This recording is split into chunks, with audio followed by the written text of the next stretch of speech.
Good morning, everyone. I miss hearing Jean Bajwa respond, "Good morning, Mrs. Wren," but that's okay. I'll get through it. Today is Monday, April 13th, and you're tuning in for your second week of remote learning. I hope last week went all right. I tried to keep things as simple as possible with one lesson post and then just letting you budget your time as you needed to throughout the week. Couple people responded and said that worked. I didn't hear anything otherwise, so I'm doing the same thing again. Last week, you were asked to write your paragraph on Brighton Beach memoirs, and I've been giving feedback to those as they were submitted. They are due tonight. Last week's writing is due by tonight, by 11:59 is the timestamp. So make sure if you were getting that done that you submit it as soon as possible, and read the feedback that I gave you before you launch into this assignment. You ready? Let's go. I'm going to the week of April 13th. It's prose with a focus on setting, and this week's reading is D.H. Lawrence's The Rainbow. I'll get into that reading itself a little bit later. The tips for this week's essay. After reading your paragraphs, just a few reminders that you want to keep doing when you write these essays is: 1, we discuss the two-sentence thesis and the use of techniques in your thesis. Make sure that you use that when you write these essays. I'm even going to provide the link to that handout from way back in first quarter for a refresher. 2, in AP writing, the two-sentence thesis, that's all you need for an introduction. No big introductions, there's no time, get to the analysis. All right, so although in some writing, they'll ask you to write big introductions in like honors classes and things like that, not an AP. Two-sentence thesis, that's your intro, get to work.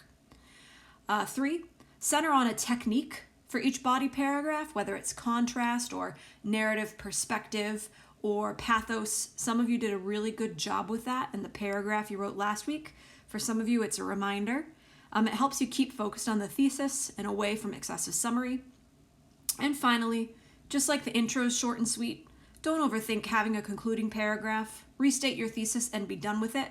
Just like the intro, a sentence or two is sufficient. They are really looking for your analysis, and that should be the focus.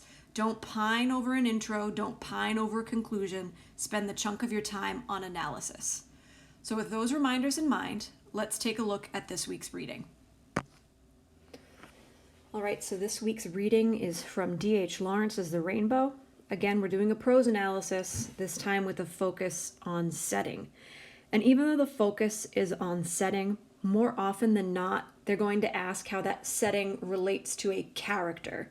The prose always has some connection to a character. So let's look at this prompt. It kind of looks the same as the rest of the text, so I'm just going to separate it here. The following passage is from D.H. Lawrence's 1915 novel The Rainbow, which focuses on the lives of the Brangwens, a farming family who lived in rural England during the late 19th century. Read the passage carefully, then write an essay in which you analyze how Lawrence employs literary devices to characterize the woman and capture her situation. Okay, so write an essay in which you analyze how Lawrence employs literary devices to characterize the woman and capture her situation.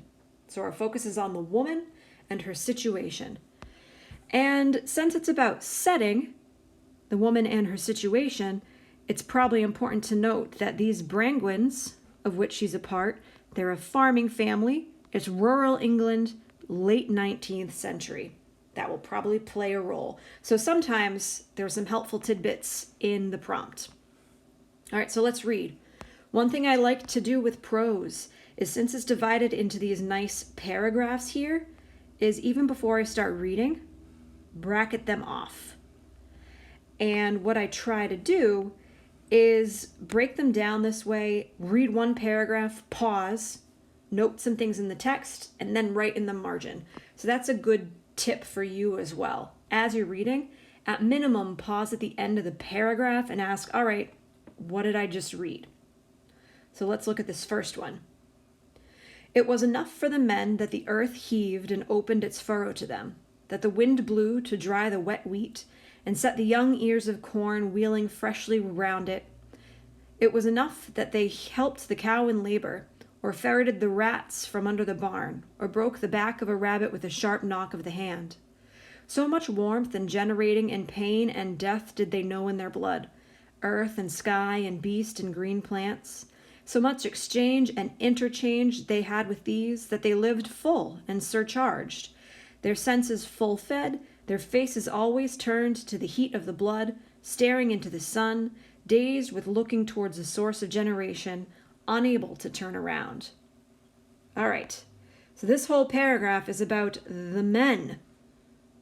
The essay's asking us to characterize the woman. So they're probably setting up a contrast here. So let's look. So it was enough for the men. It was enough that the earth heaved its open furrow to them. So furrows come from plows and farming. It was enough that they helped with the cow in labor. Did it say that again at all? So he keeps saying it was enough that they have the land, that they lived full and surcharged, their senses full fed.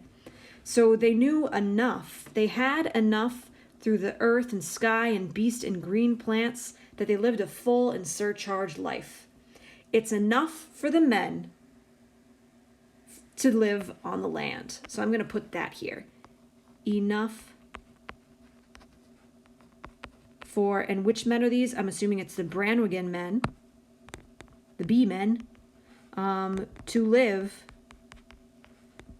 off the land. They are farmers. They live full lives working their land. Okay, let's move on and I'll change the color. But, the whole thing opens with but. That is one of those words that tips you off that we're going to have a contrast here. But the woman wanted another form of life than this, something that was not blood intimacy. Her house faced out from the farm buildings and fields and looked out to the road and the village with the church hall and the world beyond. She stood to see the far-off worlds of cities and governments in the active scope of man, the magic land to her, where secrets were made known and desires fulfilled. She faced outwards to where men moved dominant and creative, having turned their back on the pulsing heat of creation. And with this behind them, were set out to discover what was beyond, to enlarge their own scope and range and freedom. Whereas the Branwigin men faced inwards into the teeming life of creation, which poured unresolved into their veins. All right, so the woman wanted another form of life than this. And the this that they're referring to is in that first paragraph. She wanted more than to just live off the land. Something that was not blood intimacy. Her house faced out. It faced out, outwards, looked out, world beyond, far off world, active, magic, secrets made known, desires fulfilled, outwards again, creative. They turned their back on the pulsing heat of creation. So they've turned their back on that life off the land.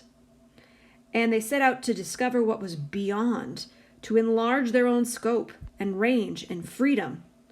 Whereas the Branwigin men inwards to the teeming life of creation poured unresolved into their veins.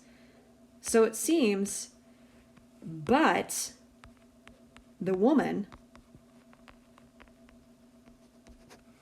wants to go beyond. To go beyond. And I think a lot of the words as to what beyond means are in this paragraph. Kind of reminds me of Belle in Beauty and the Beast, right? She wants adventure in that great wide somewhere. The woman wants to go beyond. Whereas the men that she's surrounded with, these farmers, are satisfied to live off the land. Let's keep going. I'll change the color again. Let's do blue. Looking out as she must from the front of her house toward the activity of man and the world at large, whilst her husband looked out to the back at sky and harvest and beast and land, she strained her eyes to see what man had done in fighting outwards toward knowledge. She strained to hear how he uttered himself against his conquest. Her deepest desire hung on to the battle that she heard, far off, being waged on the edge of the unknown. She also wanted to know, and to be of the fighting host. Okay. So she's looking out while her husband looks back, out versus back. That's interesting. It's another contrast between the Branwigan men and women, out versus back. And it's Branwigan, I'm saying it wrong. But anyway, she's straining her eyes. She strains to hear. So she strains to hear and see. She wanted to know and be part of the fighting host, waging war on the edge of the unknown. So she's straining. Against what? Straining toward what? Strain both against something and toward something. What are those things? All right, last paragraph. Let's do purple. All right. At home, even so near as Kossuth was the vicar. So the vicar is like your religious leader, who spoke the other magic language and had the other finer bearing, both of which she could perceive, but could never attain to. The vicar moved in worlds beyond where her own menfolk existed. Did she not know her own menfolk? Fresh, slow, full-built men, masterful enough, but easy, native to the earth, lacking outwardness and range of motion. Whereas the vicar, dark and dry and small beside her husband, had yet a quickness and a range of being that made Brangwen, in his large geniality, seem dull and local. She knew her husband, but in the vicar's nature was that which passed beyond her knowledge. As Brangwen had power over the cattle, so the vicar had power over her husband. What was it in the vicar that raised him above the common men, as man is raised above the beast? She craved to know. She craved to achieve this higher being, if not in herself, then in her children. That which makes a man strong, even if he be little and frail in body, just as any man is little and frail besides a bull, and yet stronger than the bull. What was it? It was not money, nor power, nor position.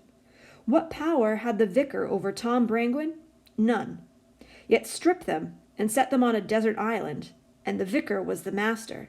His soul was the master of the other man's. And why? Why?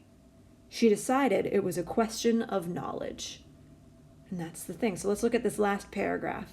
So this is all about the vicar, their sort of religious leader, vicar versus Brangwen. Okay? And how they are different. So she knows that her menfolk, the Brangwen men, they're full built, so they're strong. They're masterful enough at their craft. They're good farmers. But easy, native to the earth, lacking outwardness and range of motion. And standing next to the vicar, they look dull and local. So I'm going to change the color for the vicar. The vicar is dark and dry and small beside her husband, yet had a quickness and range of being. He spoke the magic language. And then at the end, she says, why or how are they different? It was a question of knowledge. And she says for herself that if she can't achieve it, she wants to achieve it in her children. Okay. So there's a lot to digest in this one. This is just an annotation. You're going to have to go back and think about this again. But if we look at the prompt, it says, write an essay in which you analyze how Lawrence employs literary devices to characterize the woman and capture her situation. So what devices and techniques are used by Lawrence to characterize the woman and capture her situation? How is she feeling? What's going on? All that stuff. That is your prompt for this week. If you have any questions about this text, please don't hesitate to shoot me an email. If you want to set up a conference, I'd be happy to do that. Let's see where you go with this one. All right, everyone, that is your assignment for this week. Again, if you have any questions throughout the week, please feel free to email me. I will respond. Otherwise, take care of yourselves. Do what you need to stay happy and healthy. And I'll see you all next week. Bye, guys.